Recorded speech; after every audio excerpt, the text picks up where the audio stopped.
Welcome back to the channel. This is Trendy Storm and you are watching What If Kid Naruto Befriended Kid Haku. If you enjoyed this video, please like, share and subscribe to this channel. Now wasting no time, let's start the story. One of the great ninja villages had two figures running through the alleys. People were hurt, but they didn't have time to consider that, and the whole place is one big battlefield with bodies scattered everywhere. As they ran on, the two simply engaged in combat and eliminated everyone who stood in their way. It was war at its best. One side was led by a rebellious tyrant who ruled the nation with an iron fist, eradicating those with tainted blood, while the other side was led by one of those individuals.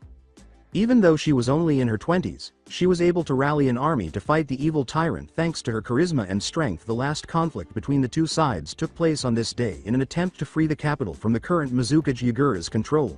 The entire rebel army launched an attack on the one location they have not yet liberated. As she led her group through the streets, a feminine voice said, "We need to hurry." As he dispatched another Mizukage ninja, the other said, I know." As she dodged a kunai that was approaching her, the female uttered the words, "Mei-sama is going to kill us." The man fired several fireballs and pointed his arm in the direction the kunai had come from, saying, "Don't worry, she'll probably kill me before she kills you." As she threw a senbon at a ninja who was waiting to ambush them both in the neck, the girl deadpanned, "That's not the point." As he leapt over his partner and executed a roundhouse kick, breaking the neck of a ninja who was stupid enough to attack the girl in her blind spot, the other asked, "Then what's the point?" As the two ran on, the girl snarled, "Ugh, let's just hurry up," she said. "Hi Yukiheim," was the man's response as they dashed through the alleys and eventually arrived at the village center, where their leader was engaged in combat with Yagura. They arrived just in time to witness Mei, their leader, standing there shooting blobs of magma at a young man with a staff. The man and his partner appeared next to Mei, and he asked, "So that's the Mizukage Yagura, huh?" She remarked, "You two are late." The man apologized, saying, "I got lost in the road of life." Her words, "Get lost in that road again and I will melt your balls off," were directed at the Yagura, who reflected the attack with a stream of magma and blocked it with another. The boy said, "Time to get to work," and his companion nodded as she pulled out her sword. The boy rushed in, prepared to harm the cage. The cage swung his staff in his direction, expecting to strike the boy and send him flying, but he just gave him an indifferent look with a smile on his face. The boy just held onto the staff, leapt over it, and kicked the cage in the shoulder, slightly pushing him back. The cage only uttered, "Oh," before being compelled to leave his position as enormous ice spikes emerged from below, ready to impale him. "More of the demon blood? Have you all finally decided to come out of your hiding and offer your lives for peace?" "Hell no." The man exclaimed as he charged in, managed to breach the Mizukage's defenses, and punched him in the face before kicking him, sending him flying in the direction of an unexpected ice spike. It turned out to be a Mizu Bunshin after the man was impaled to it. When the boy's instincts took over, he abruptly ducked to avoid the enormous staff that was passing over his head. He noticed the Mizukage performing one-handed hand seals by cocking his head to the side after firing a Mizudepo at the blonde. The cage was startled to see the water freeze in midair and transform into innocuous snow. Then, to dodge a sword swing that was headed for his head, the cage sidestepped as the cage prepared to counterattack. He discovered that one Mei's fist had connected to his stomach in order to evade another of Mei's magma attacks. He swiftly kawaramied a seal-less Mizu Bunshin. He was unaware that he was kawaramied directly next to the man who was about to attack. The man uttered the words, "Hyoka Suigetsu," while thrusting Yagura in the heart with his right palm. After spitting blood in his mouth and backing away, the cage was engulfed in a corrosive mist that quickly burned his skin, denying him any time to recover. The cage took the only action he could think of and leapt out of the fog, only to have his eyes widen when he saw the girl from earlier with the katana in hand and an ice mirror emerging from it. After the girl swung her katana, the woman uttered the words, "Hayanaru Habi," and swung her sword down on the cage, striking him with both the blade and the ice snake that materialized. As his three opponents materialized and surrounded him, the cage collapsed to the ground, gasping for air. Which all started to pass through hand seals. Mei fired a thin, broad sheet of magma that traveled in the air as an arc descending on the weaker cage, while the girl stabbed her sword into the ground, sending hundreds of icicles shooting out of the ground and hitting the cage. The boy then pointed his index and middle fingers at the cage and then fired a concentrated laser of fire that pierced through the cage's shoulder, causing the man to yell loudly. As he narrowed his eyes and examined the appearance of one of his attackers, the man said, "I see." He was a young man with black hair and 6 whisker-like marks on his face, and he was dressed in baggy black pants, red-brown sandals, fingerless upper-length black gloves wrapped in studded brown leather straps, and no shirt despite the cold weather of Kiri. 1. Upon closely examining the boy's shoulders, he noticed 7 tattooed kanji representing various names. The cage roared before the ice or lava could harm him, shielded from the attacks by a red cloak of charka with 2 tails. With a sudden burst of speed, the cage vanished and then reappeared in the center of the 3 ninjas, saying, "Oh, I'm really sorry for underestimating you." As the 3 retreated to avoid feeling the full force of a Jinchuriki attack, he remarked, "I did not expect that I was currently fighting the Hiryu, who is also known as the 8th Sword of the Mist, and judging from your companion she must be the Fubuki, wielder of the Ensui." As another red, bubbly tail emerged in his chakra cloak, the man remarked, "With Terumi Mei by your side, I'm afraid I can't play around anymore. Are you going to say anything else?" The cage uttered those words after his Biju had completely healed all of his wounds. The cage grinned as the 3 simply assumed their positions. The conflict that will determine Kirigakir's future thus starts. Cold, a boy, about 5 or 5.5 years old, with blue eyes and black hair, said, "It's so cold." As his body couldn't move without hurting him a lot, he didn't know where he was, but he could feel the cold water around him touching his injured skin. "Ji-san, Inu ni, Neko ne, Weasel ni, help," the raven-haired boy begged in tears as his body continued to flow down the icy river. The last thing the boy remembered was the old man in the funny robes, his Gigi, admonishing him to stay safe and out of trouble, and that he would have to leave the village for a while to meet up with another man in the funny robes from the land of the winds. Or was it clouds? A day later, the boy watched as the old man left the village with Inu ni and Neko ne. The boy's eyes welled up with tears as he recalled the 3 figures telling him to be careful and safe as the sun shone on them. They retreated, 3 of the few people in a village of thousands who looked out for him and kept him safe when he saw the figures returning. He reached out and extended his arm as though to grasp them, but his world went dark. When he woke up, his vision was still gone, and he tried to look around, but all he could hear were muffled voices coming from all directions. He didn't know who started it, but he knew that he was being punched, and when he pleaded with them to stop, it only got worse. He felt his bones snap, then heal, and then snap again, and he felt like he was going to die. He was beaten, stabbed, burned, and electrocuted, and when he woke up, all he could feel was the freezing water seeping into his still regenerating wounds. The boy opened his eyes weakly and said, "Help," but quickly closed them again because the sun's warm light was too much for the boy who had been in the dark for God knows how long. The boy opened his eyes again, slowly and weakly, as he adapted to the bright light of the sun. He gazed at it, gazing at the bright star that captivated the raven-haired boy. He tried to raise his arm but winced in pain. Wanting desperately to reach out for the bright light in the midst of his life's darkness, he ignored the pain as he eventually raised his arm away from the icy waters and reached for the sun. It was so close yet so far away, so warm yet so cold, that he longed for its warmth as tears started to well up again. As a child, he was unsure of how to respond to the situation. He was cold, hurt, and lost. He had no Gigi with him, and all he could do was cry. To the guardian's retrenchment, to the pain he was feeling, to the loneliness, to the sorrow, to the hunger that was beginning to creep up inside of him, and to the cold that was enveloping him. The boy kept crying until his eyes stopped. His body was too numb from the healing process, and he felt exhausted and drowsy, and he felt the need to close his eyes. The boy with the raven hair slowly closed his eyes and gazed up at the sun's now flickering view. A girl about the same age as the boy was out with her mother picking herbs by the river with the intention of gathering them and making some medicine that her dad would then sell for some ryo. She was wearing a small white kimono with a yellow obi and a white lily pattern. The girl was carrying a small basket full of herbs that she had already picked up before she stopped when she noticed a mop of black in the side of her eye. She turned her head and gasped when she saw a boy her age, flowing down the river. He appeared injured and was very pale. As the girl went to the river, she dropped the basket. The river wasn't very deep. The water only reached her stomach. It was cold, but she didn't mind. She grabbed the boy's arm and, with all her strength, she started dragging him out of the river. Thinking about what her mother had thought of her, she put her ear close to the boy's chest and listened for any indications that the boy was still alive. But she didn't hear anything, so she kept trying to listen until she finally heard lub-dub after a few more minutes of searching. To her astonishment, the boy's eyes opened slightly to gaze at her as the girl raised herself off his chest. "Tenshi?" Looking at the lone light in a world of darkness, the boy asked feebly. Before she thought the boy had lost consciousness again, the girl blushed and shook her head quickly. She called for her mother and got up right away, not noticing the blue eyes from those half-lidded eyes that were still staring at her retreating figure before his world went dark again. Die die die die die die. Demon brat. Die die die die die die.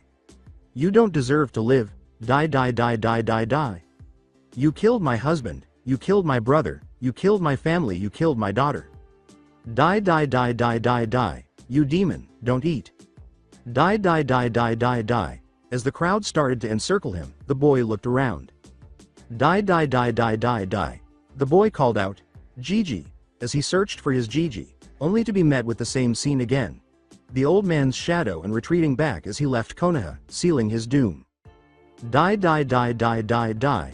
Die die die die die die. The boy's cries were still muffled by the voice. H. The boy screamed as he opened his eyes and bounded out of his bed. Gasping for air, he looked around and discovered that he was in a strange room, and when he looked down at himself, he saw that he was covered in bandages. Good to see that you're awake, was a voice that caught the boy's attention as he turned to face the woman standing next to the door. She was likely in her late 20s, with long black hair and a plain brown kimono that was loose-fitting. I'm sorry, don't hurt me, please don't hurt me. The boy shuddered and sobbed as he stared at her, who appeared somewhat familiar, but before he could consider it, his conditioning took over and forced him to run into the room's corner while holding his hands defensively to protect his head and chest. A young boy shouldn't act like that, the woman said. Frowning at the boy's response, she glanced at the black hair mop in the corner and took a step forward, which made the boy tremble even more. She lowered herself to sit in the Caesar position and gazed at the boy. May I ask what your name is, boy? My name is Kuroyuki, in a soft voice, the woman inquired. Uzu with hesitation, the boy said, Uzumaki Naruto. The woman's eyebrows went up at this, thinking that if the boy was an Uzumaki, that would explain his condition. When her daughter found him, she was fairly certain that the boy had been beaten and left half dead by the blood haters, or was going to be sent to one of those camps to be used for labor. She shivered, knowing that she should know this because she was secretly a Yuki and knew what happens to those who are caught. Could you please explain how you got into the river? She asked in the same soft voice. The boy, who was still playing defensively in the corner, said, I don't know. It's okay for you to stay here for a while, we won't hurt you here. My daughter has really been worried ever since she found you. The woman stood up and turned her back, seeing the boy finally calm down the moment she started to retreat. Seeing that the boy wasn't stable at the moment, the woman decided to stop asking. Grumbling in the stomach, there was an awkward silence for a moment before Kuroyuki turned to face Naruto. Do you want to eat something? She inquired. You would give me food? The boy asked, looking up at her. As the boy slowly got up and came toward her, the woman gave him a sorrowful smile and said, Yes, now come along. She then led the boy to the dining room, which was empty. Is there anything in particular you would like to eat? The boy merely shook his head when she asked. After a moment of contemplation, the woman decided to prepare some miso ramen and served the hot bowl to the boy, who gazed at it for a few seconds. As Kuroyuki gave him a perplexed look as he asked, Is it really okay for me to eat this? You ask that, but why? Because I've been told, the boy answered. Demons don't deserve to eat. The woman's eyes widened. It was worse than she had anticipated. Despite the boy's tense appearance, she went right up to him and gave him a warm embrace. The raven head felt the warm arms encircling him, and his eyes grew wide. The boy started to cry as she comfortingly said, There Naruto, you're going to be okay here. No one will call you a monster. No one will hurt you. You will be loved here, so everything would be alright. Thank you, the boy said, giving the hug back. Okawa-san, I'm back. As she entered the room, a fresh voice spoke up. Oh, he's awake, the girl said, getting Naruto's attention. He looked to the voice and saw the familiar-looking person.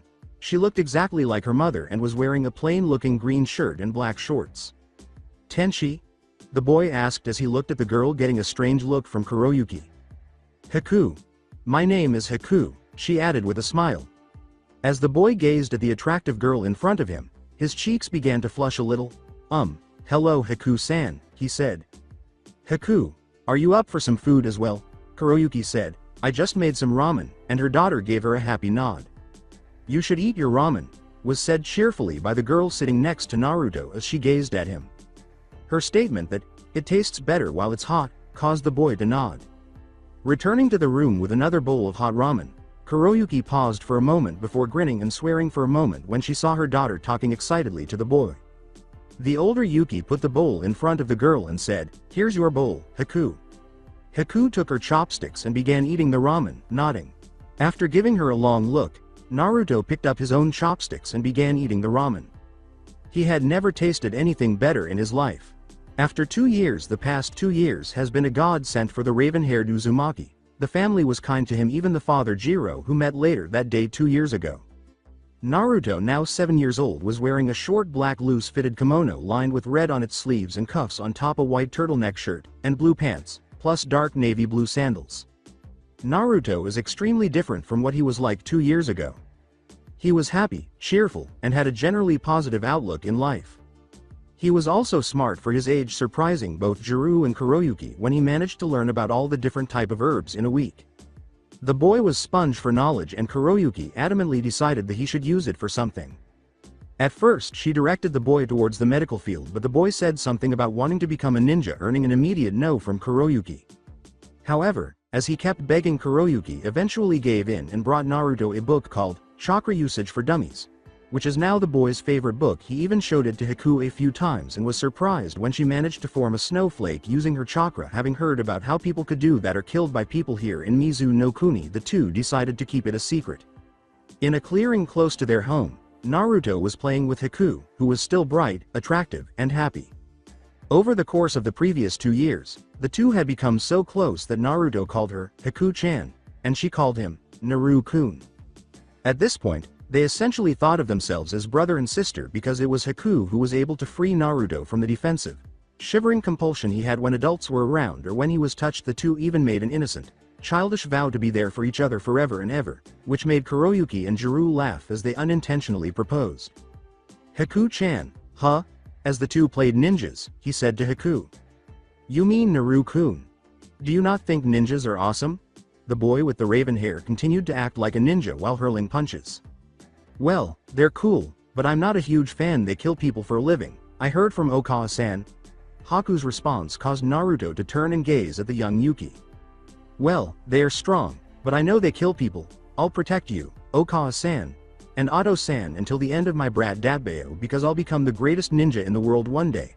The girl blushed a little at his proud declaration, then laughed at his strange verbal tick. I can also become the Mizukage and free Kiri if I can learn to be a ninja. Then I will be a hero in the eyes of all the elemental nations. Her innocent question, Naruto-kun, what does it mean to be a hero? Caused the boy to pause and think for a moment. I'm not sure, but I promise that I will find out eventually, but I do know we'll be heroes one day, the boy said, grinning at Haku. Haku gave him a startled look as he said that. We'll be stronger than any of the nation's cages, and we'll try our hardest to end all wars and promote world peace, Dabeo. The girl joyfully replied, I'm sure we will, Naru-kun, which caused Naruto to smile broadly. Nay, Haku-chan, I think it's about time we go home. Okawa-sama might be worried about us now, the boy said, glancing up at the oddly cloudy sky. Hello, Haku said, race you there, and started to run in the direction of their house, Naruto following closely behind. After running for a few minutes, the two stopped in front of the house when they heard a fight coming from the living room. Haku and the raven-haired boy went in, and they decided to hide because they had noticed that their parents were fighting more lately than they had in the past. When they saw Jiro leave the house with an angry expression on his face, they decided to ask Kuroyuki what was going on. Okawa-san, what happened? Haku inquired, but her mother only gave her a dejected look. She told them to go to their room after saying, it's nothing, muse me. Following their nods, the two were ready to depart when Kuroyuki called Naruto and requested that he remain in the room. Naru-chan, she said, gazing at the boy with sorrow. She looked closely at the boy and said, I want you to promise me something if anything ever happens to me. Hi, Okawa-san, was Naruto's response, which caused the woman to mournfully smile. Protect Haku, Naru-chan, protect her, love her, and look after her, be there for her, she stated. Ka-san doesn't need to be asked, even if you didn't tell me, I was planning to do that, he said intelligently. She said, wait here, Naru-kun, and then she stood up, pulled out a bag, filled it with ryo, clothing, and scrolls, and gave it to Naruto. Naru-kun, you know how to use chakra? The woman asked, and the boy nodded in agreement. Naruto's eyes widened as she produced a scroll, opened it, and showed it to him. These scrolls have some preserved food, herbs, and some more money, she said, showing the boy that he could use chakra to unseal the scrolls. This one has some books on jutsus, taijutsu, and simple chakra control exercises, as well as some jutsus of the Yuki clan, she said, startling the boy, who had heard of the Yuki clan before. According to the other villagers, they were among the clans with the tainted blood and were referred to as monsters simply because of their blood. She then produced another scroll, this one pure white. The boy's eyes grew wide as he began to draw connections, but he needed to confirm, Kuroyuki-san, why are you telling me this? The woman nodded, and he didn't finish, don't tell me. You must now run with Haku by your side. I fear that my spouse has discovered our blood. Therefore, why won't you accompany us? The boy inquired. Because even thought I know he is going to kill. Deep down inside I still love him, she said. I'm sorry Naru-kun, but please take care of Haku-chan. The boy's eyes were already watering as he gazed at her. Are you certain? Hi Naru-kun, was her response when they both heard a lot of shouting approaching their home. The woman referred to Naruto as, Go Naru-kun, as he grabbed the bag containing the supplies and hurried to Haku's room. Haku. To the girl's surprise, he said, Hello, Naru-kun? We must leave right away. As he took the girl's hand, he said. What? She questioned as the boy pulled her into the living room, where she witnessed a scene that would live indelibly in their memories. The bleeding and now dead body of one Kuroyuki was lying on the ground in front of Haku's father Jiru, who was standing there with tears in his eyes and a bloody knife. The man heard Haku, who was now behind Naruto, gasp and turned around. He walked up to the two of them and said, Get out of the way, Naru-kun, I'm sorry, but I have to do this. They're monsters, their blood, it's dirty, I apologize. Haku, the boy with the raven hair, glared at the man as he said, But I need to kill you. Haku was shocked to learn that Oto-san had killed her Okawa-san and was now going to kill her too. Time slowed for Haku. As her Oto-san killed her Okawa-san and was about to kill Naru-kun, she felt something snap inside of her as she yelled out, impaling her dad before he attacked Naruto. Now get out of the way Naruto or I'll kill you as well, the man screamed as he raised his hand with a knife held tightly, ready to swing at the boy. He tightened his hold on Haku's hand as he began to run towards the back of the house, opened a door, and ran outside. Naruto's eyes widened as he saw Haku kill her father. The boy gritted his teeth in anger. Something like this should never happen. Just yesterday, they were a loving and kind family, and now all of this happened because one man said that having a certain blood makes one a monster. It felt like he was in Konoha again. For a moment, he heard someone yell, There, it's where the monster and the monster lover are going. As he quickened his pace while continuing to drag a startled Haku, who was doing everything in his power to dodge and flee the enraged crowd, Naruto uttered those words. He said, Haku-chan, to get the girl's attention. Don't worry about it, I won't let anyone hurt you, he said with assurance, which was enough to calm the girl down a little. As the mob persisted in pursuing them, the boy clenched his teeth and eventually forced Haku and Naruto into a corner. Naruto immediately positioned himself between the crowd and Haku, glaring at the 10 adults who were all carrying various tools that could be used as weapons against children. Go, kids. The monster, not you, is what we're after, a man said. Another man said, Shut up, let's just kill the kid as well, he's a monster lover, to which the audience responded with a collective, Yeah. As he looked behind him, he saw a trembling Haku, and he cursed inwardly because he didn't want things to end this way. He had promised himself and Kuyoku-san that he would protect her. They were outnumbered and outmatched, and although he knew how to use chakra, he couldn't really do anything with it. He could probably strengthen his body to a small degree, but he was still a 7-year-old standing against 10 fully grown men. A female voice asked, Do you want power, young one? Which caused Naruto to look around and widen his eyes. The voice asked again, not really having time to consider it, Do you want power? Yes, was Naruto's response, drawing a perplexed glance from everyone around him. What makes you desire power? The voice repeated the question. To keep Haku-chan safe. Haku just stared at the back of the black-haired boy as he screamed out. The other thought that the boy might have lost it. The dragon said, You are worthy of my power, awaken your blood, awaken your power, and go forward facing your destiny head on, inheritor of the flames of old. Naruto paused as he saw the image of a human girl wearing red kunoichi attire with her hair styled in a ponytail. She smiled at him before transforming into a giant dragon made of fire. He felt a sharp pain in his shoulder, as if he were being branded, but it stopped when he saw a kanji that read, Nadare, on his left shoulder. The boy was unsure of why, but he knew what to do nonetheless. Naruto raised his left hand and pointed it at the crowd, feeling a surge of strength. Nadare Enden, Karyutan, Fire Dragon Release, Nadare Fire Bullet. Naruto screamed as he fired off a small fireball, striking every member of the mob and nearly instantly killing them. The boy screamed as a massive ball of fire appeared on the palm of his hand before breaking up into a few smaller balls of fire. Naruto thought that using this power might have caused his sudden faintness, but he didn't bother to investigate at the moment. He glanced back at a wide-eyed Haku, took her hand once more, and began to run again. That Naru-kun. What was it? For a moment, Haku asked, putting her parents' deaths out of her mind. I'm not sure, but I won't bother asking what it is if it will help me protect you, the boy said, turning to face the slightly flushed Haku.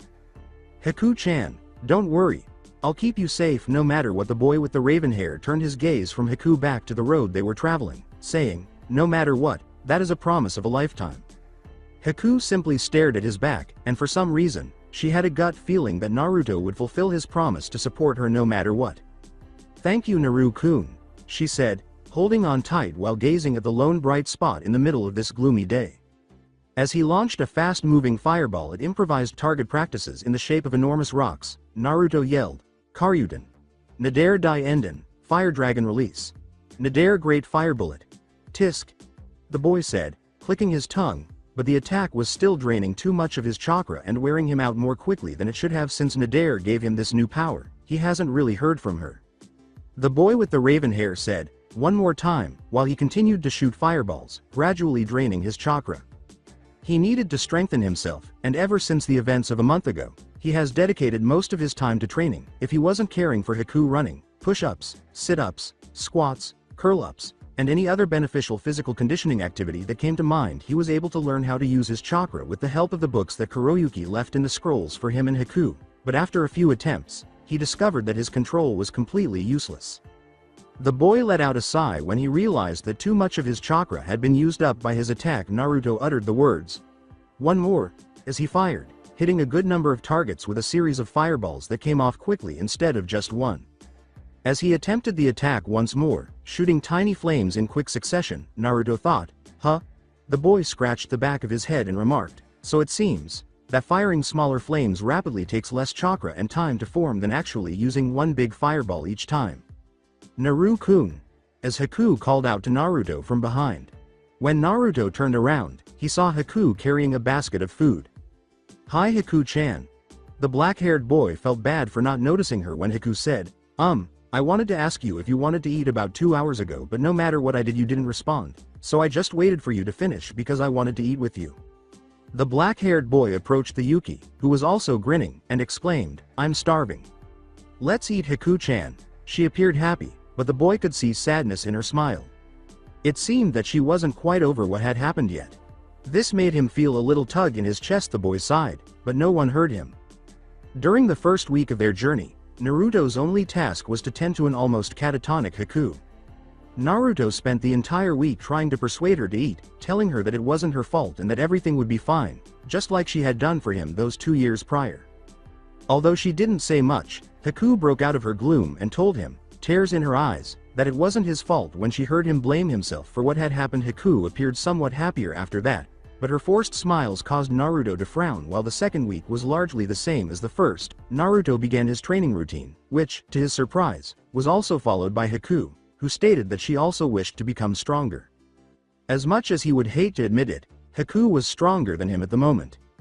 She was able to read and learn some of her own clan's jutsus, starting with the notorious Sensatsu Suisho, 1,000 flying water needles of death, which gave her the ability to create 1,000 needles of ice, but she could only use it 4 or 5 times a day due to her low chakra reserves. She and Naruto attempted to use the technique to spar with her, and it's safe to say that the outcome left them both in tears. One was in agony, and the other was feeling bad about hurting the boy with the raven hair. Similar to the second week, the past 2 weeks have been primarily devoted to training, reading scrolls, and sparring, much to the chagrin of the black-haired boy who had his butt repeatedly whooped. Although Naruto was a god in terms of stamina, he rarely felt fatigued when Haku was already fainting from exhaustion, a fact that the boy made much fun of but quickly stopped talking about when the girl glared at him in hand-to-hand combat. He can easily defeat Haku, but she was infuriatingly faster than him, so he had to stay on the defensive most of the time. The final Yuki asked, so where are we going now, Naru-kun? Upon examining their rations, he said, I don't really know Haku-chan, but we need to get some supplies soon, because they would only last a few days. The boy asked, do you know any villages or towns nearby, Haku-chan? And Haku started to consider. I think I do, Okawa-san, and she said, pausing to shake her head before continuing because she felt very uneasy discussing him. used to bring me down this road. It's only a few miles away, but there's this village of pale-skinned people with funny-looking eyebrows. Okawa-san used to sell medicine there. As he consumed another of those preserved fish, the boy remarked, then it's decided. Haku laughed when the boy said, I wonder if they sell ramen there. I'm sure they do. Naru-kun. Yada. First thing we'll do when we get there is eat ramen dadbayo. After a few more days of driving, the two finally arrived at the village's wooden gates, which were a few meters high and wide. Two guards stood in front of them, each with strange-looking eyebrows that gave the impression that they were either bored, angry, or both. Anyo, Naruto said, moving to speak with a guard. The man yelled back, what do you want, Gaki? Which caused Naruto to leap back and place himself between Haku and the man. Oh, shut up, it's just a kid, probably an orphan, said another. The second man asked, so what do you want? We just want to stop by and get some supplies before we continue our travels. Okawa-san and Otto-san told us that we could buy some in here. They're still far. Naruto told the truth. The first guard retorted, oh, and who are your parents, Gaki? Haku called out, Kuroyuki, as she caught the two guards' attention. And Juru, Naruto added, causing Haku to shudder a little at the names mentioned. Since Kuroyuki was one of the few outsiders who entered the village and sold herbs that were able to cure the majority of the people's ailments, the second guy remarked, you do look like her. The first man claimed to be extremely bored and to have wanted to attack something he was going to vent on the children in front of him, but he was forced to back off after learning who the children's mother was. The more composed guard inquired, so where are your parents now then? Naruto said, they are a few miles away. Oto-san stopped and is trying to fix the problem with Okawa-san because there was a problem with the caravan we were using. The guard nodded. The second guard opened the gates for the two children and said, at the moment, there are only a few people in the village since they are getting ready for something, and are out of the village. There are still a few shops open right now, so after stocking up I suggest you two leave immediately. As he approached the gates, the boy with the black hair exclaimed, Arigato ni-san. Arigato. Haku said, bowing slightly, and then trailed behind the boy. As Naruto and Haku entered the village, Naruto remarked, wow, I didn't know Okawa-san was well known. As the two surveyed the village, Haku said, I didn't know as well.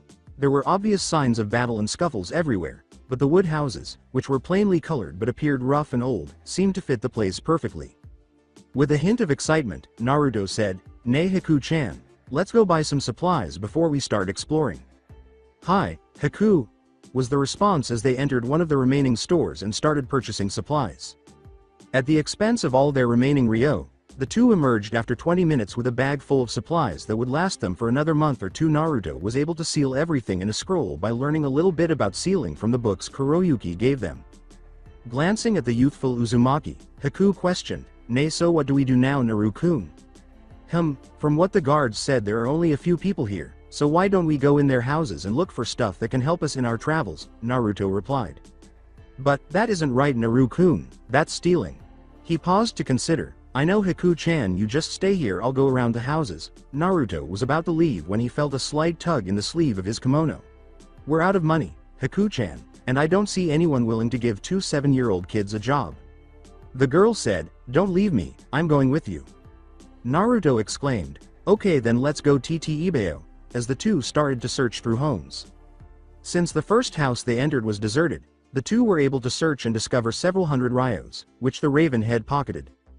Based on the items strewn about it, the boy thought the second house was a little better because it belonged to a ninja. Haku gave Naruto a slap on the head for not jinxing his house after he laughed at how foolish it was for the ninja to leave without booby-trapping it together with some weapons, kunais, and shurikens. Naruto and Haku discovered a few more books about chakra control and basic jutsus in the house. Naruto promptly sealed them, and some senbons caught Haku's attention for some reason.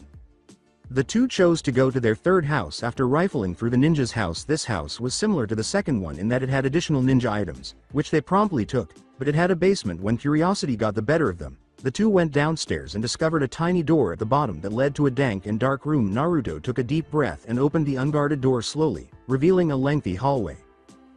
Change, a boy, sat in one of the basement rooms the two kids were now investigating. He was now chained up inside the room. A boy barely 2 years older than them. There is very little light in the very dusty room. The boy continued to sit in the filthy, damp, and stench-filled room. He continued to be fed and kept healthy, but his only options were to wait in this dark room until he was released to kill people or to be locked back in this same dark room. He felt alone because his parents had abandoned him into this situation ever since his unique talents started to show. After being handed over to their savage leader, he was promptly chained up and turned into a weapon.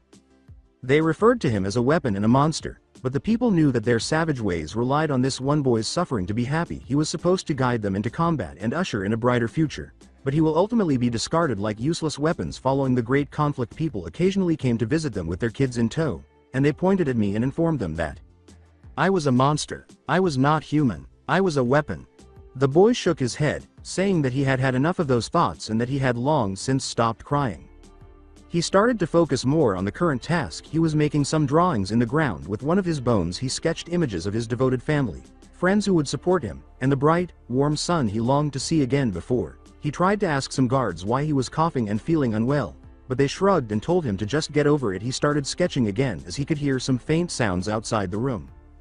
The boy looked at the door that was now opening and resigned to his fate, thinking, they must want me to kill something again. His eyes briefly closed as a dazzling light streamed into the room, revealing two figures of light that stood out in this otherwise dark world for the first time. Hello? Naruto said, glancing at the white-haired, pale boy. Hello? Haku said, turning to face the boy. Looking at his two new guests, the boy said, who are you? The boy with the raven hair exclaimed, I'm Uzumaki Naruto, with a radiant smile. The girl took a little bow and said softly, I'm Haku. Who are you, Nisan? And what are you doing locked up in this room?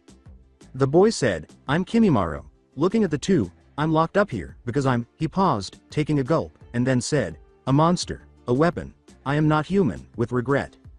He felt them stiffen as well, and heard two gasps coming from the door. Kimimaro started drawing again and said, please leave if you don't want to get hurt, children shouldn't be with monsters. The boy's response, you're not a monster, caused Kimimaro to halt his drawing. Since it was the first time he had heard that he wasn't a monster, the white-haired boy asked, huh? The boy repeated, I told you that you're not a monster, that you're a kid like me and Haku-chan here. In front of the two children, the man demonstrated his abilities by removing a piece of bone from his body and brandishing it like a sword. Yes, I am a monster, he said. See, the boy with the black hair exclaimed, that's so cool. The white-haired boy was surprised and perplexed when he said, Nisan, how did you do that? Can you teach me how to do that? That was so awesome. Teach me please. He looked at the boy and said, huh? Why aren't you afraid? As she examined the bone, the girl who was responding on Naruto's behalf said, it's because it looks cool. Why? The boy in front of him responded solemnly, because you are not a monster. The boy continued, staring directly into the eyes of the startled Kaguya. The people who locked you up here are the monsters, Kimimaro-san. Kimimaro gazed at them. Those eyes shared his own suffering, but they also conveyed a determination to persevere and fight against it. The boy surprised Kimimaro once more by saying, you see, Kimi-san, me and Haku-chan here have also been called monsters. The pale boy said, I don't believe you, but he gasped when he noticed a ball of ice from the girls and a fireball forming in the Ravenhead's hand. As he extinguished the fire and started to scratch the back of his head, the young Uzumaki remarked, well, as you can see, people like us with powers like these aren't seen kindly in these areas. Then he turned to face the white boy, who was still wide-eyed. To the surprise of both Haku and Kimimaro, the boy said, Nay? Kimi-san, would you like to be our friend and come with us? Haku glanced at Naruto and said, Naru-kun. Haku-chan laughed and gave the boy a strange look when he said, he's just like us, Haku-chan. He's hated, treated like he's not human. We're really just wandering around aimlessly, Haku-chan. But now I see the first thing we can do so we could be heroes. During our travels we'll save as much of people as we can. The boy held out his hand to the still chained boy and said, so would you like to come with us, Kimi-san? The boy repeated, why would you want to save a monster like me? The boy joyfully remarked, because that's what heroes do.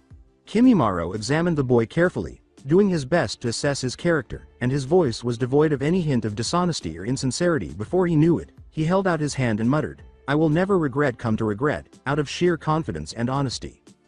The two children grinned as he said, please save me, let me come with you.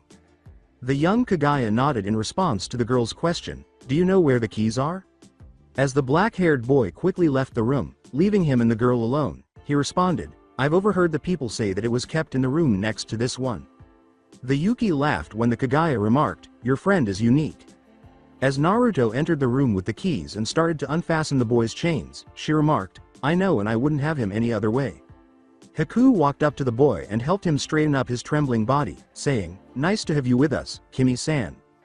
The boy with the raven hair asked, "Is there anything in the other rooms that belongs to you that we could take with us?" The boy nodded when he said, "A few rooms away are some weapons and a few scrolls belonging to my clan. Wait here with Haku-chan. Kimi-san, I'll go to the room and take the stuff for you." The white-haired boy yelled, "Wait," and Naruto came to a halt.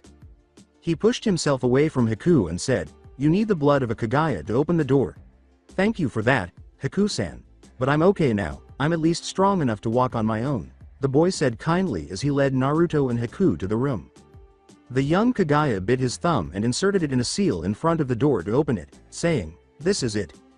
When the three of them opened the door, Haku and Naruto were shocked to see that the room was stocked with a variety of armors, weapons, scrolls, and even a few crates of Ryo. The boy started placing some of the scrolls in a bag that was lying on the floor of the room when the young Uzumaki noticed Kimimaro heading for them. The boy pulled out a scroll and started placing some of the Ryos in it, saying, "Okay, I'll take some of the Ryo." Haku-chan, look at some of the weapons, find something we can use. "Hi Naru-kun," was Haku's response as she walked to the weapons racks and noticed it was a plain sword handle without a blade, and despite its odd appearance, it seemed to call out to her. She took it and examined it for a while. It was surprisingly light and didn't weigh much. It had a blunt edge at one end and a blue sphere at the bottom of the handle with kanji that she couldn't read, too. "Hey Haku-chan, Haku-chan," was Naruto's voice as she turned to face the two boys who were staring at her oddly. "I've been calling you for the past 5 minutes. You were just standing there not responding," said the child. As she put the blade in her pocket, she apologized, saying, "I was just thinking about something." The boy turned to face the older boy and said, "Okay Haku-chan. Ready to go, Kimi-san?"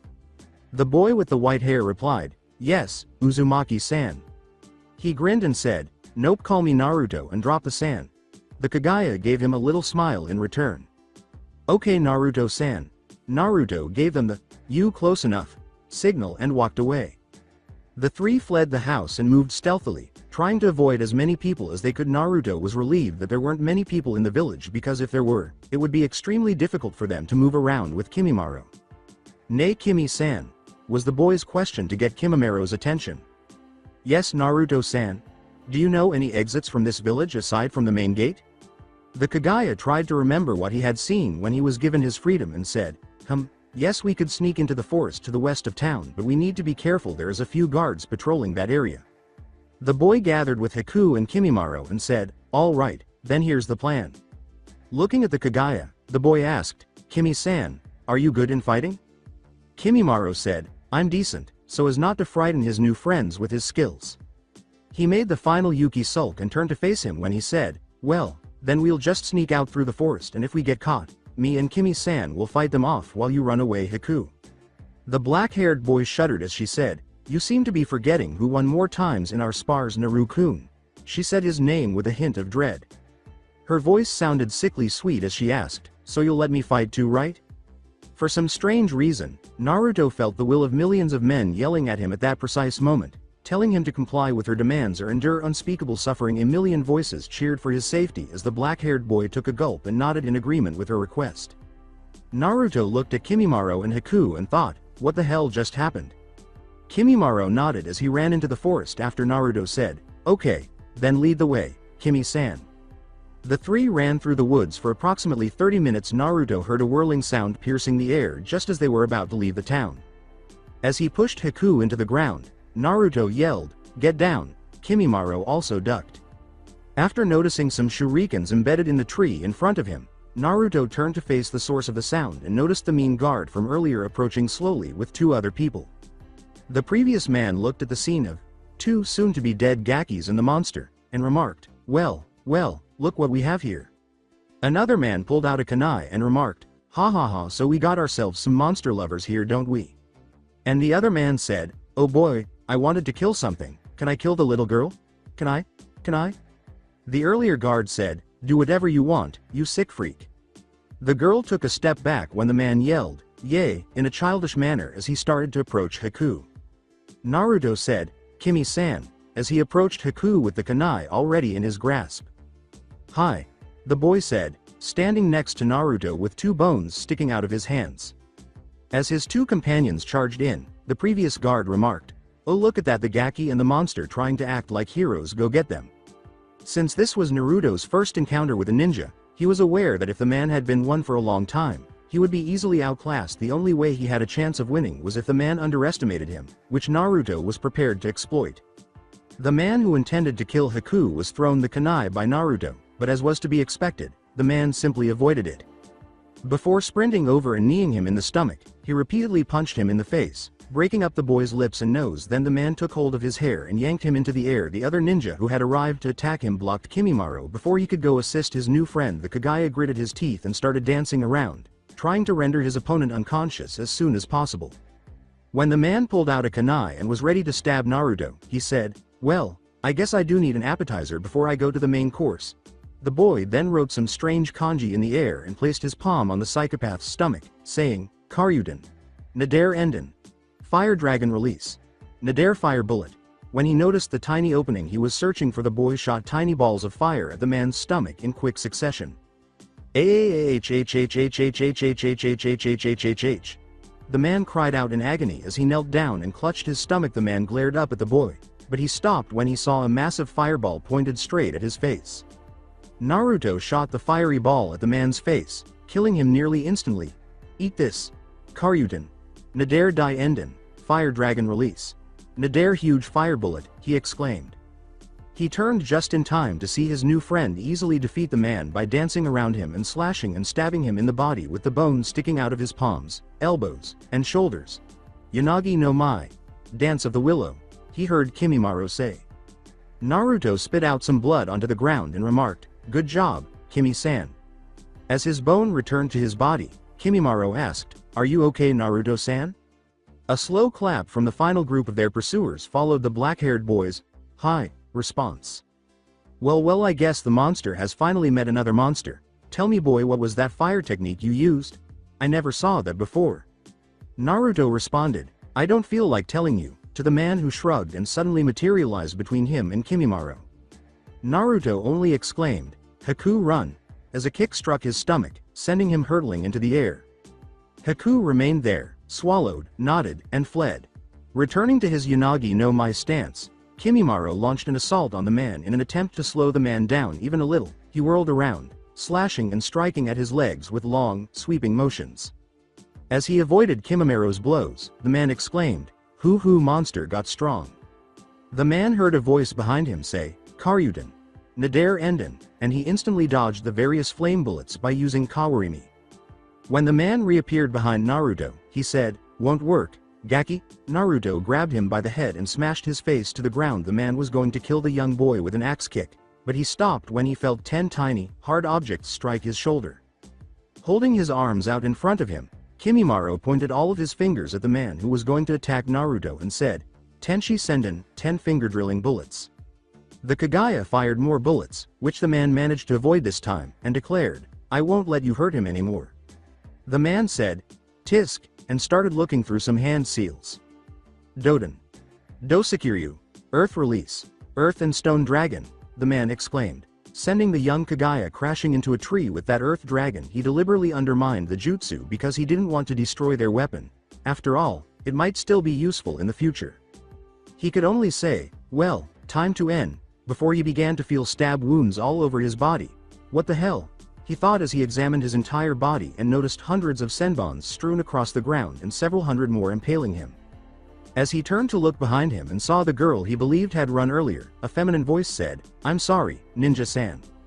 As she fired more senbons at the man, she remarked, "That was part of the plan. When Naru-kun tells me to run, it's actually the signal for me to hide and look for an opening."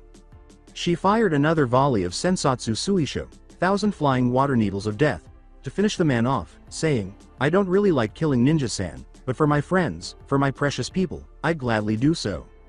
With a sigh, she approached Naruto and assisted him in standing up as usual. She was not shocked to see that the boy was already starting to recover. The boy got to his feet blearily and said, "Thanks, Haku-chan." As Haku walked to the Kagaya and started shaking him to knock the child out, he said, "But put me down, you should help Kimi-san instead. He got hit harder than I did."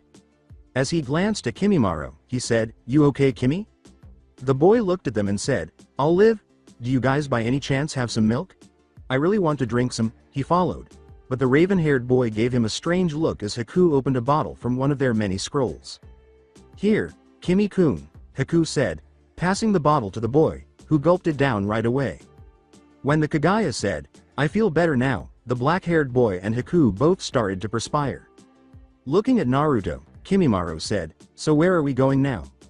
"Nowhere really," the child replied with a grin. "Let's just travel while training around Mizu for a while and see if we can help some people along the way." The young Kaguya grinned and said, "Well, wherever you go, I'd gladly follow you." "Glad to have you with us," Haku grinned at the boy and gave the Kaguya a hug. Naruto attracted the attention of both of his friends by saying, The boy earnestly asked Haku and Kimimaro for a sweat drop, saying, "Since we are traveling and helping people in our name, we need a name that will stand for our ideals, a name that will show the world that we are in fact heroes." The boy proudly declared, "As the leader of this group, I now name us the Super Ramen Busters." Haku made the boy take responsibility by asking, "Who made you the leader?" The Kaguya went on, "I hate to say it, but your naming sense sucks, Naruto-san." "Then you two think of a better name. Dango Ball Z Warriors," was the response from Haku. Kimimaro said, "Milky Wave. You guys suck as bad as me in naming things," the boy said. Laughing at the names they came up with, he then started to leave, forcing his two friends to follow him. The three of them wouldn't have it any other way, so they walked off, fighting, laughing, and playing around without any clear plan. The boy was having dreams about things that had happened a long time ago and had been forgotten. He was having dreams about the old flames, the first flames, and the flame that illuminates the way. A familiar-looking girl, perhaps 5 or 6 years old, was standing in a meadow in an ancient land, training to become a ninja and strong. She was a free-spirited, gentle, and kind girl who used flames just as he did. He saw her mature and guide her people to glory with her abilities to control flames. She was a true hero, and he watched her in wonder. However, what did being a hero actually mean? He pondered as he watched her life develop further. She was now a stunning woman with red kunoichi clothing and blue hair pulled back in a ponytail. "Nadare?" he asked, staring at the woman with astonishment. Was this her life?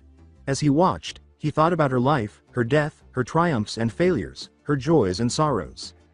She and her closest allies were outnumbered 10 to 1 in a field, and she knew that unless someone gave their life to help the others escape, they would all perish in this fight. A young man next to her, dressed in black ninja gear and sporting spiked black hair, received her final orders as she closed her eyes. Although he was unable to hear the boy's name, she informed him that he would take the lead next. She then got to her feet and charged at her adversaries. She tried to buy time, but there were several fireballs forming around her. She took out at least 70 of them while standing her ground for hours on end, but she eventually became too exhausted and hurt. She was left for dead after being stabbed in all directions and falling to the enemy's blades with tears in her eyes. She gazed up at the crimson sky while she lay bleeding on the ground. She didn't regret dying this way, but she did regret not being there to better protect and care for her beloved people. She still didn't want to die. As her own flames consumed her, transforming her into a magnificent dragon of flames, she closed her eyes and embraced death. She took flight and disappeared into the sky, waiting for a chance. One tiny chance, to be called upon to defend again. "Naru-kun, Naru-kun." The boy opened his eyes and turned to face Haku, who was waking him up, asking, "Huh? You were crying, Naru-kun." When the boy touched his cheeks, he noticed that they were moist from his tears. She inquired, "Naru-kun, were you having a depressing dream?" "I don't know." "Then why are you crying?" The blonde's response was, "I don't know, Haku-chan. I don't know." Before the girl decided it would be best to stop crying and went back to sleep. In an attempt to recall his dream, Naruto closed his eyes. "Why can't I remember it?" he asked himself as he attempted to fall asleep again in the hopes of seeing the dream again.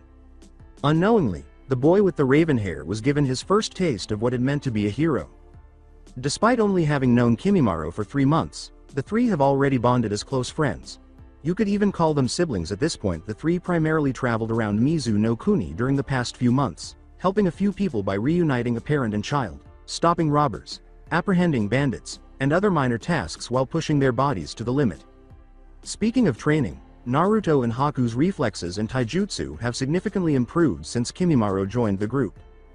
Despite frequently teaming up to take on the Kaguya, the two have yet to defeat him. The two did not realize that after each of their spars, Kimimaro was actually finding it more and more difficult to win. The two were making remarkable progress. Even though they weren't particularly aware of it in terms of exercise, the three started doing as much as they could since they lacked weights. They relied on cardio exercises and push-ups and sit-ups to increase their speed and endurance.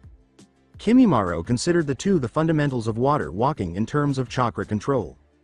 Haku actually finished the exercise in a week thanks to her amazing chakra control. However, it took Naruto 2 whole weeks to successfully water walk due to his poor control. Kimimaro started sparring with them after they mastered the water walking exercise, which allowed them to simultaneously enhance their taijutsu and chakra. Haku, a ninjutsu expert, acquired Hisatsu Hyoso, certain kill ice spears, the same jutsu technique that killed her father. In contrast, Kimimaro continued to practice his dances and read some of the Shikatsumiku scrolls that they had taken from the Kagaya vault, while Naruto really learned nothing new and simply kept practicing with Karyudan. Nadare Dai Enden, Fire Dragon Release, Nadare Great Fire Bullet, and Karyudan. Nadare Enden, Fire Dragon Release. Nadare Fire Bullet. However, Naruto felt that he was on the verge of developing a new technique. Haku learned the secret of the sword she had stolen from the vault during the 4th week. The Ensui was a unique blade that was similar to the Raijin no Ken, Sword of the Thunder God. It was typically blunt and bladeless, but when it came into contact with water, it transformed into a fine katana that the user could control in size. Haku was thrilled with her new toy and started learning kenjutsu, but after a brief argument, Naruto and Kimimaro persuaded her to put it on hold until they could find someone who could truly teach her how to use it because they were worried the girl might injure herself. At the moment, Kimimaro, Haku, and Naruto were making their way to another town in order to replenish their supplies. The boy with the raven hair couldn't help but grin at how fortunate they were to have taken so many Ryos from the Kagaya clan and still had enough to last them for some time. Naruto asked, "So are we there yet?" And both of his companions gave him a tick mark. "No, we are not, Naruto-san," Kimimaro said, making a concerted effort to maintain his composure. As he walked on, Naruto remarked, "Okay then." He repeated, "Are we there yet?" To which the Yuki replied, "No, Naru-kun." "Are we t?" Haku and Kimimaro both yelled, "No, we're not," simultaneously as they turned to face the boy, who was grinning broadly. The boy continued to walk before stopping when he felt his key crash down on him. "It only took me asking that question for 63 times before you two snapped. Honestly, I was expecting more," he said.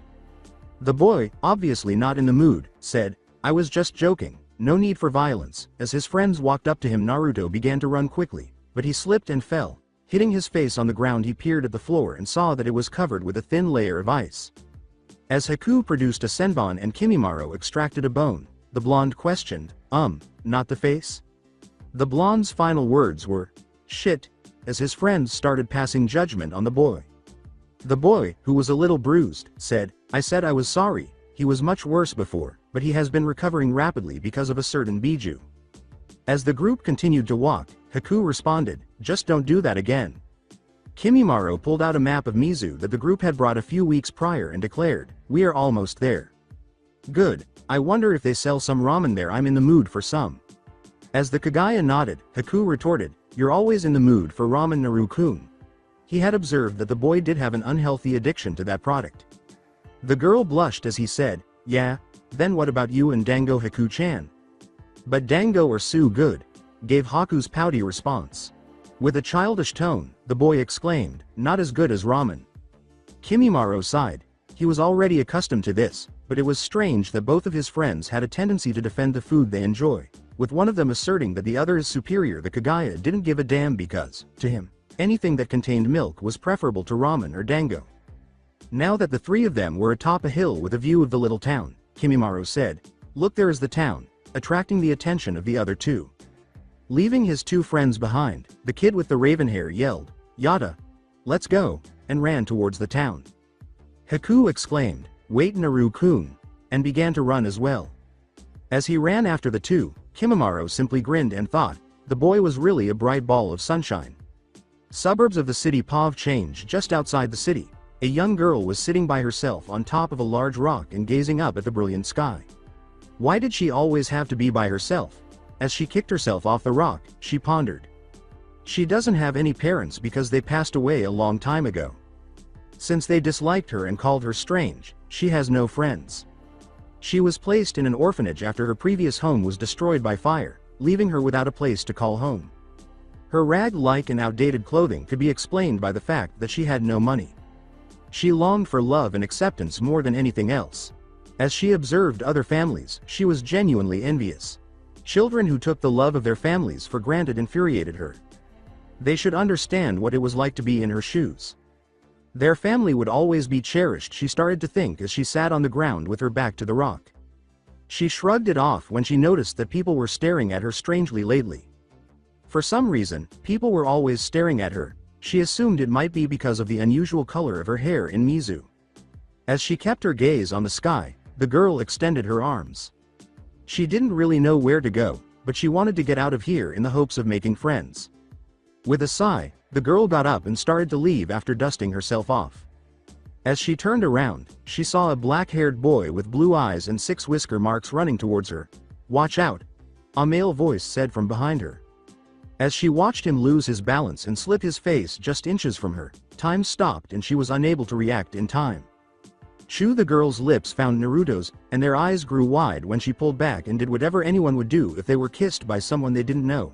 The girl felt heat reach her face. She made him crouch by kicking him between the legs, then kneed him in the chin, slapped him across the face, and fled, blushing. For the second time that day, Naruto collapsed to the ground in agony. Fortunately, his friends hadn't arrived yet, or he would never hear the end of it from Kimimaro, and if he told her that he had kissed a girl, even accidentally, Haku-chan might kill him. He wasn't sure why, but he had noticed that Haku had been acting a little jealous lately. She would always scare the girls away if they got too close to him. Looking to his side, Naruto lay in the ground. He was staring at a rock, but there was something unusual about it. The sun shone down on it, and he examined it closely. He saw the light reflected on its surface and realized it wasn't a rock. In reality, the crystal was dark gray. When Naruto arrived at the town a short while after his recovery, he discovered his friends Haku and Kimimaro waiting outside the town's gates. Kimimaro inquired, "Naruto-san, where were you?" The boy thought, well, I got lost in the road of life?" The sneeze came from an Anbu in a dog mask somewhere in the elemental nations with at least a platoon of B-rank missing nins surrounding him. The Anbu simply sighed, warning his targets of his presence. He had an extended day ahead of him. "Naru-kun?" "Yes, Haku-chan?"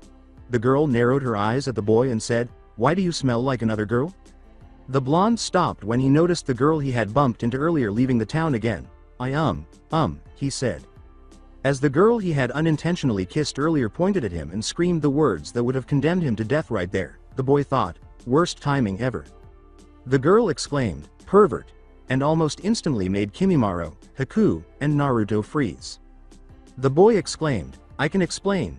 As she removed several senbons, Haku remarked, "Yes, please explain, Naru-kun." Not wanting to pull out a bone and draw the attention of potential tainted blood haters, Kimimaro pulled out a kunai and said, "Naruto-san, even though I consider you a friend, there are just lines that you must never cross." As Naruto was beaten for the 3rd time that day, he exclaimed, "Kami damn it," in contrast to the Konoha beatings, which he actually somewhat deserved. Haku dragged our favorite raven-haired kid out of town to apologize to the girl who called him a pervert after he had been beating the living daylights out of him for a few minutes. Kimimaro consented to go into town and purchase supplies for the group during this time. "So Naru-kun, would you mind telling me why she called you a pervert?" Haku inquired. "Well, I kinda bumped into her while I was running, and, the boy said, "I kind of accidentally kissed her," turning his head away from Haku. Naruto blushed when Haku said, "Then it's nothing bad, we kiss all the time." It was true that they occasionally shared a kiss, but as far as Naruto was aware, those were more childish gestures. Haku exclaimed, "Oh, there she is," as the two moved closer to the dark gray crystal. Naruto sat on the rock and looked at the girl, examining her closely. She was about 1 or 2 years their senior. She had light blue hair in a spiky ponytail with long strands framing her face, and fair skin in addition. She wore a short teal kimono that looked old, with a gray turtleneck, short sleeves, and a jade-colored rope around her waist. She also wore red shorts and navy blue sandals. Haku called out to the girl who was still pulling Naruto along with her, hello. When the girl looked up, she saw one of the most beautiful girls she had ever seen. The girl said, hi, without noticing Naruto. She introduced herself as Haku, adding, "What's yours?" I'm Gurren." Haku smiled and said, "Nice to meet you, Gurren," pointing to the boy with the raven hair behind her. "This is Naruto and he'd like to say something." Gurren noticed a familiar bush of spiky black hair behind Haku. She backed away slightly and exclaimed, "Ah, it's the pervert."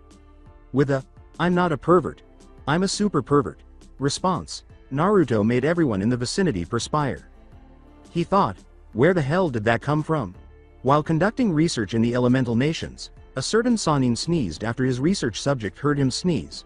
A group of girls quickly handed the great frog sage his ass. "Please be serious about this, Naru-kun," Haku said, giving Naruto a bonk to the back of the head. The boy said, "Hi," as he entered a dozega in front of Gurren. He surprised Gurren by making a bow in the ground and saying, "I'm sorry for kissing you," while doing so. She said, Okay. Thank you," Naruto exclaimed, grinning and getting to his feet. Gurren blushed again as he reminded her of what had happened earlier. "I'm Naruto and I'm really sorry for what happened earlier," he said. "No, actually, I'm sorry for hitting you," she replied. Haku replied, "Don't worry about that, Gurren-san. You need to hit this baka from time to time or he'll do something really stupid," she stated. Naruto simply pouted and started crying. "Wah, Haku-chan doesn't love me anymore," he replied. She hugged Naruto and said, "Don't worry, I still love you, Naru-chan, I just hate it when you act like that." The boy answered, "What do you expect? I'm 7. On the side, Gurren simply watched the two. They appear to have been having a great time. There was a twinge of pain in her chest. She was envious of the two since she doesn't have either of them as siblings or best friends. Naruto called the girl, "Hey Gurren-chan," to get her attention. "Hi." The blue-haired girl frowned when the boy asked, "Why are you here alone?" Naruto gazed at her as she sadly said, "Because I don't have friends." Naruto surprised the Shoten user by saying, "Well, then Haku-chan and I can be your friends if you'd like." Haku grinned at Gurren and said, "Yeah, if you'd like, we could be friends." She glanced at the couple and asked, "Why?" The boy grinned and said, "Why not?" Gurren grinned and removed the gray crystal, saying, "Then sure." Alongside Kimimaro just left a store with a bottle of milk. He recently completed purchasing a number of supplies and securely sealed them in a scroll. "Where are they, I wonder?" As he started to sip from the bottle, Kimimaro pondered for the young Kagaya. The last 6 weeks have been a kami sent. He could honestly say that the loneliness and melancholy he experienced in the dark were worthwhile. He continued to think, if that hadn't happened, I wouldn't have met them, as he began to make his way to the town's front gates but stopped when he heard 2 adults conversing. One said, "Hey, did you hear?" Another said, "Hear what?" Apparently that young girl with spiky blue hair, Gurren, is one of them. Oh, that little orphan girl with no friends. No wonder she didn't have any who knew she was a monster. That's what I said. They say she makes crystals or something like that, but we don't have to worry about it anymore. Why is that? The town council has called for some of the Mizukage's men. Ha, so they're going to send the girl to one of those camps? Yeah, they said they were going to send a few genins and chunins. Who knows, it might be best for the kid. She might finally make friends there. Unaware that Kagaya had just smashed the milk bottle in his hands, the man remarked, Ha, a monster becoming friends with other monsters, how fitting. He gritted his teeth, ignoring the pain of the cuts. Both Haku and Naruto were referred to as monsters because of individuals like these. He was generally a good man, but after learning about Haku's mother's ordeal, he became extremely resentful of people who discriminated against them based on their blood. Then he turned to face the 2 adults, getting one of the men's attention. He said, "Nay, mister." One said, "What is it, Gaki? I just wanted to ask what this girl looked like, so you know I can avoid her." The Kagaya told the truth. A man simply laughed. "Yeah, it's best to avoid their kind, but she's a girl around your age with spiky blue hair with bangs framing her face. She's also wears a short kimono and shorts." The Kaguya's eyes widened as the man spoke. Since that girl previously referred to Naruto-san as a pervert, that implies no. He thought this as he hurried out of the gate in the hopes of running into his friends. Returning to the group while watching from the sidelines, Haku was grinning as Naruto persisted in bothering their new friend. Naruto looked at Gurren and said, "So tell us about yourself, Gurren-san." "Well, I don't really have much to say about myself." After saying, "Oh come on, something like, likes, dislikes, and dreams," he paused to give Gurren a chance to reflect. "So ready now? I'll do it if you and Haku-san goes first." The Yuki nodded when Naruto said, "That's fine, Haku, mind going first?" "I'm Haku. I like Dango, Kimi-kun and Naru-kun, training, ice, and rabbits. I dislike people who call others monsters and discriminate because of their blood, and my dream is to help Naru-kun achieve his dream." Haku smiled as he said, "My turn. My name is Naruto. I like ramen. Kimi-san and Haku-chan. Training, fire, and dragons, and my dreams. Well, my dream is to become the biggest hero known throughout the elemental nations. Despite hearing this over and over, she knew that he would see that dream through to the end. Gurren said, "That's a cool dream," and Naruto grinned broadly. "Thank you, it's your turn now, Gurren-san." She went as far as saying, "Well, I'm Gurren, I like Dango too, like Haku-san. I dislike being," she paused alone, "I guess, and my dream is to," before Naruto pulled her off the rock. As she looked around, she noticed several shurikens sticking where she had been sitting just a moment before. "What was da?" she said. "Haku?" Naruto said solemnly as the girl struck a young-looking ninja in the neck, knocking him unconscious, and created senbons out of the moisture in the air. Naruto exclaimed, "What the hell?" as he noticed 8 genins and 3 chunins encircling them. A chunin pulled out a kunai and signaled the others to get ready, saying, "Well, would you look at that, we came here expecting to find 1 monster but instead we find 3. Another chunin remarked, "We can kill the guy but keep the girls alive so we can have some fun on this trip." I'd rather not FCK someone with tainted blood who knows what disease I'll get from them, give them to the genins for all I care. As he and Haku became defensive in front of a startled Gurren, the boy exclaimed, "What the hell are you here for?" One said, "Well, we're here to kill a monster," which caused Haku and Naruto to narrow their eyes at him. "Yes, we got reports that she can use shot in a bloodline that allows the user to create crystals, and as per the Mizukage's orders she is either to be killed or put to work in one of the labor camps." So can we resolve this without any of us getting hurt?" Naruto inquired. One yelled, "A little too late for that," pointing to the unconscious genin. Naruto said, "Too bad," as he pulled a few smoke bombs out of his pouch and tossed them to the ground. He yelled, "Run!" and seized Gurren's wrist before sprinting in the direction of a pair of genins. Karyutan. Nadir Enden, Fire Dragon Release. Nadir Flame Bullet. The boy said inaudibly as he struck the 2 genins with several fireballs, knocking them unconscious. A chunin uttered the words, after them, as he, the other 2 chunins, and the 6 genins pursued the trio. Gurren simply gazed at Haku and Naruto as they fled, pulling her with them. Knowing exactly what happens to people with tainted blood and those who sympathize with them, she asked, "Why?" The boy grinned and turned back to her, saying, "Because you're our friend." A chunin yelled, "Got you," and leapt in the direction of Naruto and Haku. Kimimaro yelled, "Dynamic entry," as he sprang up out of nowhere, surprising the chunin by kicking him in the face before turning to face Naruto and Haku. Kimimaro turned around and threw some bones from his fingers in the direction of the throng, saying, "Naruto-san, you truly are a magnet for trouble." Haku threw some ice senbons at them and said, "I second that." Naruto shot more flame bullets at the group, saying, "Hey, I take offense to that." Gurren stared at the motley crew of children, her mouth dropping open in shock to keep her safe. They were employing abilities such as her crystals. She kept missing the pursuing nins as she watched them keep firing. She gritted her teeth because she hated her weakness and would really like to help them now, but she wasn't sure how to use her powers yet. Naruto exclaimed, "Ah, shit," as the group was surrounded. Language Naru-kun. According to Haku, as he took aim with Haku to his right and Kimimaro to his left, Naruto remarked, "Not the time, Haku-chan." "Well then, 3 of you against the 9 of us. Why don't you just give up and make it easy for you?" a chunin replied. No," was Naruto's response after the group split up into groups of 3, 1 chunin and 2 genins. The chunin uttered the word, "Shame," and attacked the 3 children. Naruto exclaimed, "Go," as Kimimaro and Haku sprinted ahead, displacing Gurren. Alongside Haku as the 2 genins behind him grinned, anticipating an easy time because they were fighting a girl, the chunin remarked, "Look at that, boys, we're lucky we have the girl." Haku simply retreated a few feet from them, prepared to launch her senbons at them if necessary. Before the 2 genins lost patience and charged at the Yuki, there was a brief period during which no one actually attacked. She truly had been accustomed to fighting against Kimimaro, who was far faster than these genins, so she thought, "Slow." She pulled out 2 senbons, blocked the kunai that the 2 genins threw at her, and then threw her own senbons back, hitting one of them squarely in the chest. As the genin collapsed to the ground, unconscious, Haku thought, "One down." The last genin ran toward Haku and screamed, "Gaw, you monster."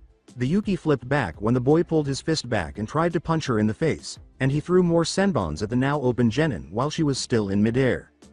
"Pud, 2 down," Haku thought, glancing at the lone survivor gulping, She realized that she couldn't really fight this man without wanting to kill him because he was unquestionably stronger than the other two. As he struck out a kunai and dashed in Haku's direction, the man remarked, "Done already? Quite impressive, monster." Without delay, Haku produced a senbon and used it to block his kunai. He was pushing her back, and she gritted her teeth because he was stronger than her. "Don't get distracted," the man said, kicking Haku away and kneeing her in the stomach. After being thrown to the ground, Haku made a few more ice senbons and threw them at the chunin, striking the man in the shoulder while ignoring the pain. As she stood up, Haku thought, "Too shallow." With a glance at Haku, the man took out the senbon and broke it in two. As he charged at Haku, he questioned, "Is that it?" She ducked and avoided a punch, thinking, "He's as fast as Kimi-kun." The man simply leapt, grabbed her by the shoulders, and threw her several feet into the air when she attempted to sweep his legs off the ground. As the man leapt into the air after her, she thought, "Oh no." She hurled some senbons at the man in a hurry. The man simply blocked all of the senbons that were headed for important areas with a kunai. Then he hurled the kunai at Haku, forcing her to contort her body. The man thought, "Got you," as he arrived at Haku. No. The chunin finished his attack by kicking her back to the ground close to Gurren, leaving her on the receiving end of a barrage of punches.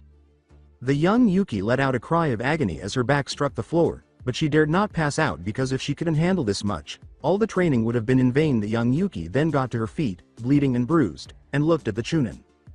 Gurren looked at Haku's back and wondered, why? Alongside Kimimaro drew a bone from his arm and wielded it as a sword, saying, "Tsubaki no Mai, Dance of the Camellia." He launched a haphazard attack with no discernible pattern, confusing the two genins, who were soon eliminated. As he watched Kimimaro, the chunin remarked, "Huh, you're pretty strong, Gaki." Kimimaro pointed all 10 fingers at the chunin while holding the bone sword in his teeth. He recited the phrase, "Teshi Senden, 10-finger drilling bullets," while launching a volley of bones at the man. The man was exposed as a mere Mizu Bunshin after the bullets went through him. Kimimaro instantly said, "Karamatsu no Mai, Dance of the Larch," as his instincts kicked in. When spiky bones started sticking out of his body, they struck the chunin who was going to attack him in the arms and legs.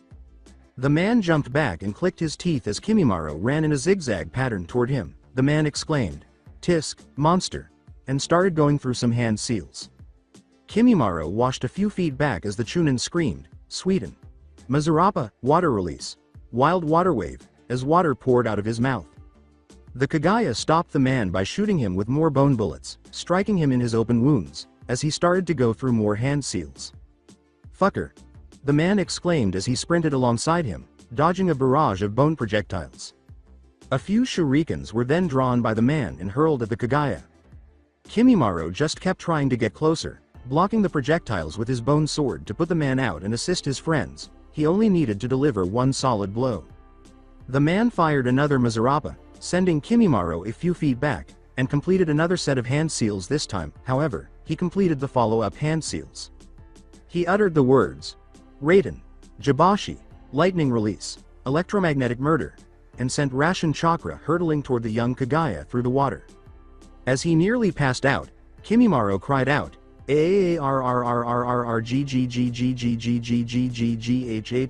"AARRRRRRGGGGGGGGGGHHHHHHHHH." The man ran towards Kimimaro and punched him in the face, sending him back a few feet towards Gurren. "Hey, not so stoic now, monster," he said. As she watched, the girl asked herself again, why? Alongside Naruto as the two genins beat him up, Naruto clenched his teeth. They were exceptional. They worked as a team and were just as quick as Kimi and Haku. One of them would block his attack as it was about to happen, and the other would counterattack, usually hitting the blonde. Even worse was the fact that the chunin had not yet begun to assist. He glanced to his sides and saw that Haku and Kimimaro were struggling in their fights as well. One of the genin went for his blind side and punched him in the face as he was about to counterattack with a kick. After he ducked another blow, Naruto snarled in annoyance as he used Nadir Enden to shoot one of the genins, only to be startled when the chunin intervened and used a Sweden jutsu to put out his flames. As the man charged in with the two genins, he said, "Can't have you killing our Rookies of the Year monster." As Naruto's one-sided beating got worse, all he could think was, "Fuck." He felt the chunin's punch, which was much more powerful than the genin's and caused some of his bones to break. Naruto took a breath and sent chakra to his legs, leaping to avoid a coordinated attack from the side. However, he was unable to avoid a straight jab from the Chunin, which sent him hurtling back towards Gurren. The girl asked aloud, "Why?" He glanced over his shoulder and saw a tearful Gurren. She looked at the beaten and battered raven-haired teen and his friends and asked again, "Why are you doing this for me? I'm an orphan. No one cares about me, I have nothing. So why? Why are you getting hurt for me?" Naruto surprised the young Shoten user by pushing himself off the ground while gasping for air and saying, "Because you're our friend. I need to get stronger, and I want to get stronger," he reflected. "Why would you want greater strength?" The boy took a moment to think before responding. "Young one, why do you hesitate to respond? Young one, tell me why you want more strength." "I need strength to defend the people I care about, to defeat my adversaries, and because I want to get stronger, I need to get stronger." He claimed to be an adult now, standing tall and proud, and to have seen a vision of the same boy with the spiky hair he had seen in his dreams before his body disappeared and changed into a fire dragon. He gave me a proud smile. "Although it is tiny, the fire you carry within you is as bright as the sun. Retain your will to become stronger, but do not allow it to rule you. Now, little one, shout my name and cut through all of your hesitancy. And develop into a powerful heir to the ancient flames." The voice said that Naruto looked down and grinned at his new moniker, Karyuton. Saiha Ento. Fire Dragon Release. Saya Flame Sword. As a blade of fire appeared in his left forearm and he felt the pain of being branded in his left arm once more.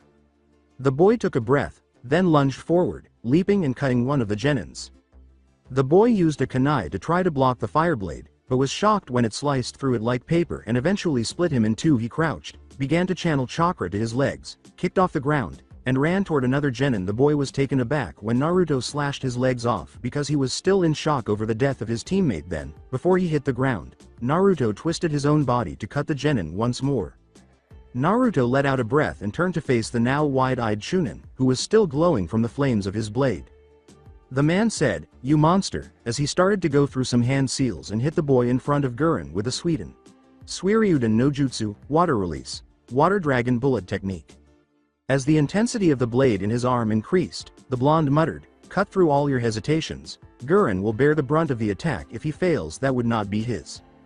With his newly acquired power, the boy dashed in the direction of the dragon and swung his blade forward. When the Chunin saw his dragon being sliced by the blade, his eyes widened. The dragon was soon cut in two, covering the area with a thick layer of warm steam. When the Chunin felt a palm on his chest, his senses alerted him to the problem, but he was unable to act quickly enough. He turned to see the boy standing there with the flaming sword long since he had left.